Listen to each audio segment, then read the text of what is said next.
we'll walk together, we'll be with you in Nyang'ori, and we welcome you to come and give a good send-off to our daughter Catherine Kasavuli. Asanteni sana, na Bwana Prime Minister alinipatia a small contribution of 200,000 which I've given to Martin.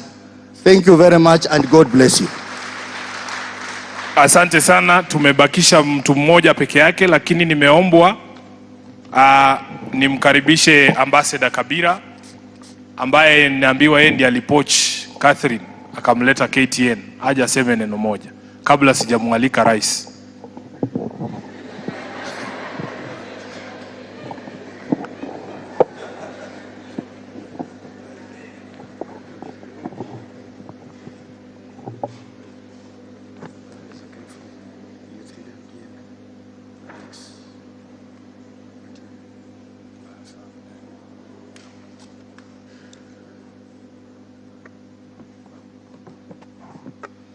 Thank you, Senator.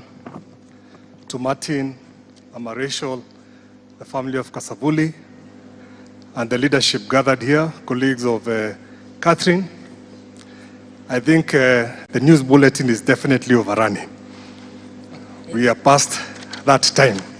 But I beg of your indulgence, just to read a small personal tribute to Catherine, Senator. Thank you, Catherine, for being a bright, shining star in the media industry. You are a true trailblazer and the quintessential queen of the screen. You are the button finisher who ensured that the hard work of those who labor behind the scenes in the TV industry was professionally presented to the world to see. You did your work with so much grace, and it was always a joy watching you read the news.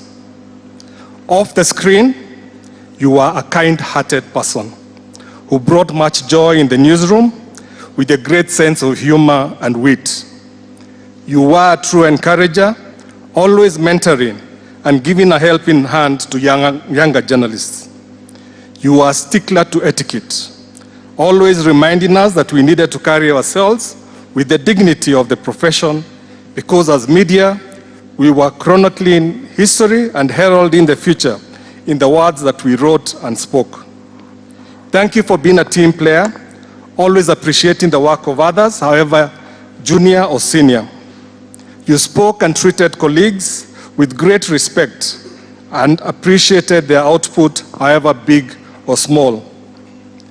As we wiggled through the trying times of managing the first independent news station in Africa in the 1990s, you stood by reporters and editors who had crossed the imaginary line of bold journalism.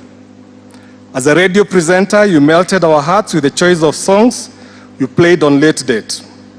I vividly recall that while at the University of Nairobi, the Late Date hour brought our halls of residence to a complete stop, with the stereos booming out the lovely melodies you chose. We loved the parties at your house and the mastery cooking that produced delicious signature dishes. I've not heard anyone talk about Catherine's cooking. And being Martin, you know that. It is unfortunate that you are also a victim of malicious rumors, but you are strong-willed and laughed off lies and never allowed negativity to define you, always happy in the belief that the few naysayers must never be allowed to dictate the virtues of the majority. The media industry is today richer, more competitive and professional because of the seed that you planted. Today, Kenya has one of the most developed media sectors in Africa because of the talent that was inspired by your likes. When I left KTN in 2003, the management asked me whom I thought to be the next Catherine Kasavuli. I remember telling them that there would never be another Catherine, but there will be many who will ride on your shoulders because of the influence you brought to bear. Fare thee well, friend and colleague. We miss you, but the angels are happy to be in congenial and gracious company. Rest in peace, Catherine. God Almighty rest your soul where he rests those he loves. Thank you, Mheshimiwa. Thank you very much, Ambassador. Allow me to recognize my brother Alex Matere, he's a youth leader. Just wave to the congregation, and because